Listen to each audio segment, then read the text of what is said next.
Assalomu alaykum. Biz bu obyektimizni fasad qismlarini berganmiz. Fasadni koziroklarini penoplastdan dekorlardan qilib, kolonnalarni ishtaro qismlarini, karniz qismlarini и ustki bo'yoq qismini qilib berdik. Agarkasini xolisa topshiramiz bu obyektimizni.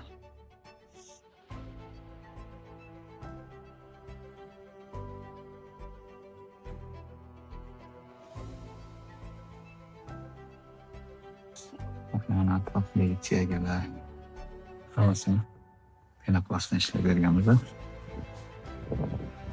Xo'p.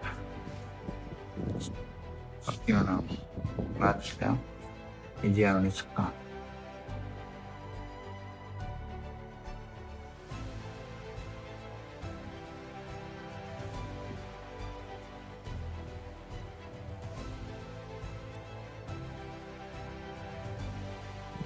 Malatkalar ham eron toshini effektini beradigan darajada baquvvat qilib qattiq qilib ishlandi.